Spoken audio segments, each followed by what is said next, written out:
సింపుల్గా, ఈజీగా, టేస్టీగా, క్రిస్పీగా అప్పటికప్పుడు చేసుకునే స్వీట్ ఏదైనా ఉందా అంటే అప్పుడే గుర్తొచ్చిందయ్యా ఈ స్వీట్ బోండా. చిన్నప్పుడు బడుల ముందు అమ్మే ఈ గోధుమ పిండి స్వీట్ బోండా తెలుసా మీకు? అప్పుడు తెలియలా, పెద్దయ్యాక వాటిని నేను చేస్తా అని. పైన క్రిస్పీగా, లోపల సెమీ సాఫ్ట్గా ఎంత బాగుంటాయో ఒకటితో ఆగరు కదా. సరే ముందుగా రెసిపీ చూద్దాం. దానికోసం కడాయి కానీ లేదా గిన్నె కానీ తీసుకొని అందులోకి 1 గ్లాస్ దాకా బెల్లం తురుము తీసుకోవాలి. ఇక్కడ నేను తీసుకున్న ఈ పెద్ద గ్లాస్ కొలత ఒక 300 గ్రామ్స్ అయితే ఉంటుంది. అదే గ్లాస్తో సగం గ్లాస్ దాకా నీళ్లు వేసుకోవాలి. వేసే నీళ్లు మరీ ఎక్కువ వేయకూడదు. 2 కప్పుల గోధుమ పిండికి 1 కప్పు దాకా బెల్లం, 1/2 కప్పు నీళ్లు వేసుకుంటే సరిపోతుంది. స్వీట్ తక్కువ ఎక్కువలన్నీ కూడా ఇక్కడే సరిచూసుకోవాలి. పిండి కలిపిన తర్వాత తక్కువైనా వేయలేం, ఎక్కువైనా తీయలేం కాబట్టి సరిపడా ఇక్కడే వేసుకోవాలి. నేను తీసుకున్న కొలత ప్రకారం బెల్లం స్వీట్ అనేది కొంచెం ఎక్కువగానే ఉంటుంది. తక్కువ తినేవాళ్ళు కొంచెం తగ్గించి వేసుకోవాలి. ఇక్కడే స్వీట్ కొంచెం లైట్గా తక్కువ తినేవాళ్ళు నేను తీసుకున్న గ్లాస్లో 3/4 గ్లాస్ దాకా బెల్లం తురుము వేసుకుంటే సరిపోతుంది. అంటే ఆ గ్లాస్లో ఒక 3-4 స్పూన్స్ బెల్లం తురుమును తీసేస్తే సరిపోతుంది. బెల్లం పాకం రానవసరం లేదు. ఈ విధంగా బెల్లం మొత్తం కరిగిన తర్వాత ఫిల్టర్ చేసుకోవాలి. అందులో చెత్త చెదారం ఏదైనా ఉంటే ఈ విధంగా తీసేసుకోవచ్చు. బోండా పిండి ఏ గిన్నెలో అయితే కలుపుతారో అదే గిన్నెలోకి ఈ బెల్లం నీళ్ళని ఫిల్టర్ చేసుకోవాలి. ఈ బెల్లం నీళ్లు వేడివేడిగా ఉన్నప్పుడే ఇలాచీ పొడి అదే యాలకుల పొడిని దంచి కానీ లేదా గ్రైండ్ చేసి కానీ వేసుకోవాలి. ఈ బెల్లం నీళ్లు వేడివేడిగా ఉన్నప్పుడు యాలకుల పొడి వేసామంటే బోండా ఫ్లేవర్ అనేది చాలా బాగుంటుంది. ఇప్పుడు ఏం చేయాలంటే ఈ బెల్లం నీళ్ళని పూర్తిగా చల్లారనివ్వాలి. తర్వాత ఒక 1/4 టీ స్పూన్ దాకా బేకింగ్ పౌడర్, ఇది లేదు అంటే ఇందులో సగం వంట సోడా వేసుకోవచ్చు. ఫైనల్గా కరిగించిన నెయ్యి 1 స్పూన్ దాకా వేసుకోవాలి. వీటన్నిటినీ కూడా ఈ విధంగా కలిపేసుకోవాలి. నేనైతే ఈ బెల్లం నీళ్ళల్లోనే ఇవన్నీ వేసుకున్నాను, కానీ గోధుమ పిండి వేసిన తర్వాత కూడా ఇవన్నీ వేసుకోవచ్చు. తర్వాత ఏ గ్లాస్తో బెల్లం నీళ్లు తీసుకున్నామో అదే గ్లాస్తో బాగా అదిమి పట్టి 2 గ్లాసుల దాకా గోధుమ పిండి తీసుకోవాలి. 1 గ్లాస్కి 3 స్పూన్స్ చొప్పున 2 గ్లాసులకి 6 స్పూన్స్ దాకా బొంబాయి రవ్వ వేసుకోవాలి.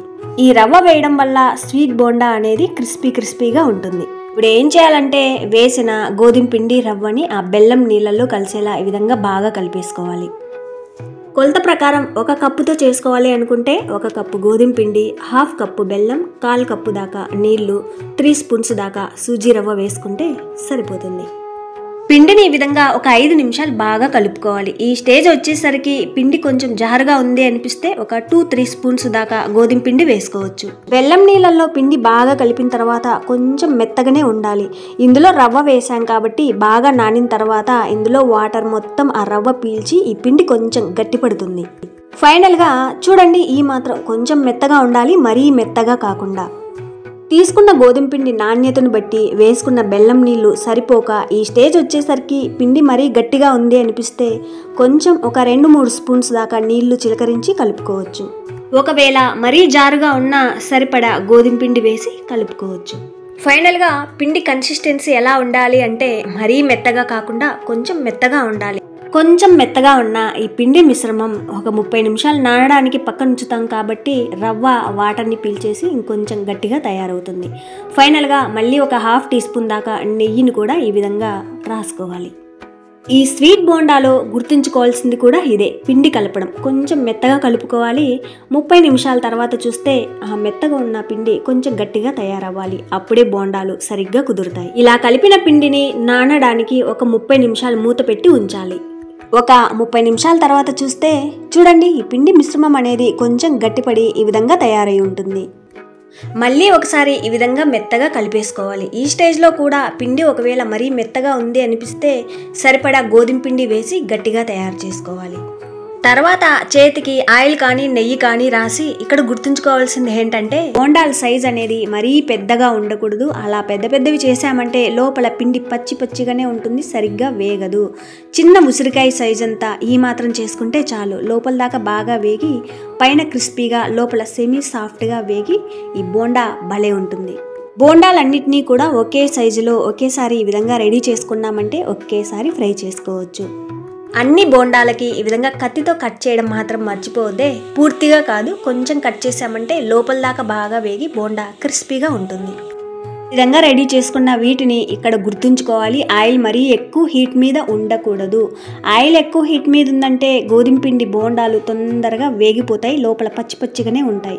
తక్కువ మంట మీదనే ఈ బోండాల్ని వేయించుకోవాల్సి ఉంటుంది. బోండాలు వేసే ముందు ఆయిల్ తక్కువ హీట్లోనే ఉండాలి. చూడండి, ఆయిల్ ఈ మాత్రం వేడిగా ఉంటే చాలు, లో ఫ్లేమ్లోనే వేయించుకోవాలి. బోండాలు వేయగానే కదపకుండా కొద్దిసేపు తర్వాత అటు ఇటు తిప్పుకుంటూ వేయించుకోవాలి. లో ఫ్లేమ్లోనే ఎక్కువసేపు వేయించడం వల్ల బోండా లోపల దాకా బాగా వేగి క్రిస్పీగా తయారవుతుంది. లో ఫ్లేమ్లో వేయించిన ఈ బోండాలు ఆయిల్ అనేది ఏమాత్రం పీల్చవండి. కొలత ప్రకారం అన్నీ వేసి పిండి సరిగ్గా కలిపి చిన్న చిన్న ఉండలు చేసి తక్కువ మంట మీద ఎక్కువసేపు కాల్చామంటే సరిగ్గా కుదిరినట్టే ఈ స్వీట్ బోండా. చూడండి, ఈ మాత్రం రంగు ఉన్న చల్లారిన తర్వాత ఇవి ఇంకా కొంచెం డార్క్ కలర్లోకి మారిపోతాయి. వేడి మీద మెత్తగా ఉన్న చల్లారగానే కొంచెం గట్టిపడి క్రిస్పీగా తయారవుతాయి. అంతే.